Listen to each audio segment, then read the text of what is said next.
Hello, my name is Kent Beck and I'm from Gusto. I'm Kelly Sutton.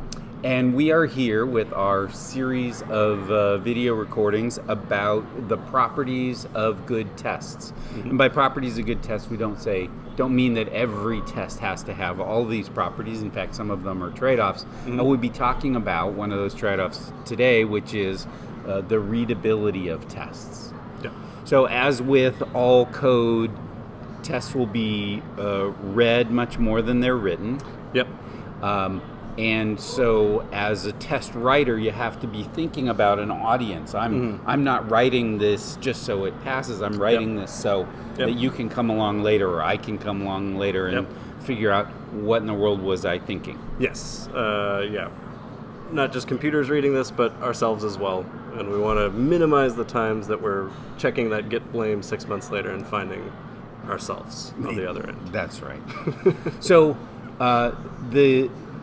as we got to talking about the properties of readable tests, one of the things we noted is that what makes for good code doesn't make for good tests, even though the tests are written as code. Yep. So we wanted to we have a small example here about how the kind of thing that we would do to improve the readability of code actually makes the readability of our test go down. Yep. So let's take a look at our example here. So this is the hourly wage calculator that we've talked about in the last 2 episodes now. And it tells the story of how we should calculate minimum wage, right? And so and we're using a Ruby library called RSpec. The way you read these is the story says, okay, for this class, minimum wage, hourly wage calculator, for this method, here's what should happen, right? Yeah. And if we run these, they pass. Whew. Okay. So the way, if I'm reading this aloud in my head, I'm like, for the calculate method, it calculates the total hourly wages. Right. Right. And in the context of San Francisco, it does something else. Right. But now the first thing I see is these magic numbers, and we all know the magic numbers are bad. Yes, of course. And it introduces coupling, because sometimes 3 here and 3 there are really the same thing, and they need to be changed at the same time. And sometimes 3 here just happens to be the same as 3 there, and they should not be changed at the same time. So we use symbolic constants to explain what's going on. So please. Yeah. So we were talking about this code before we started recording, and we said, you know what, we're going to be refactoring this, and we're going to be augmenting the system with more behavior. Yeah. And 40 hours is a pretty common thing, the 40-hour work week. Right. So we're going to need to reuse that. Right. So let's try drying up this code and extracting this 40. Yeah. Right. So we said, let's say default hours here. And we're just going to put it in a method for now. We don't really care how long it takes. And then we'll move that someplace else. Yeah, and then we're going to move this someplace else into like a shared definition file.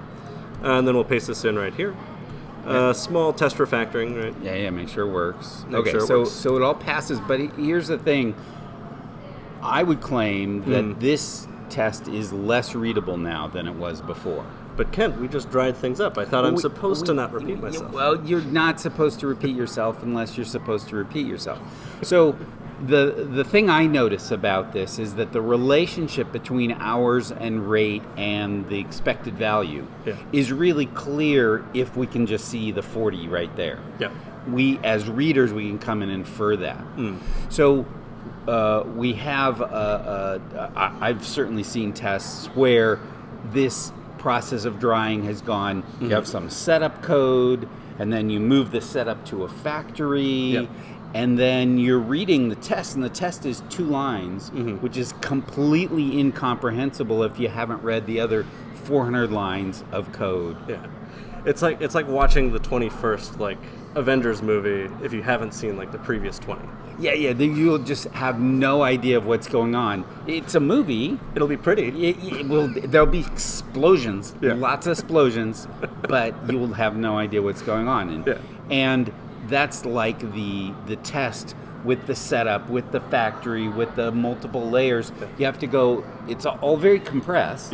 Yeah. And you only have to change one thing. Yeah. Now, there is a trade-off here. If I have tests with all that abstraction, I can go change. If we needed to change the 40, we would only have to change one place instead of having to change thousands of tests. Yeah. So there is a trade-off involved here, but just compressing is not necessarily the right thing to do for tests in the same way that it's the trade-off tilts the other way for code. Yeah, like in tests we want to make it a little bit more readable and maybe understandable. And if the test is a self-contained story, here's the characters, here's the action, here are the consequences. We can read that directly from what's written. Then we can understand it more quickly. We know what was in the minds of the developer when they got started. So there you have it. Tests should be readable. That's one of the properties that needs to go into this complicated set of trade-offs. And in the next episode, we'll talk about writable tests.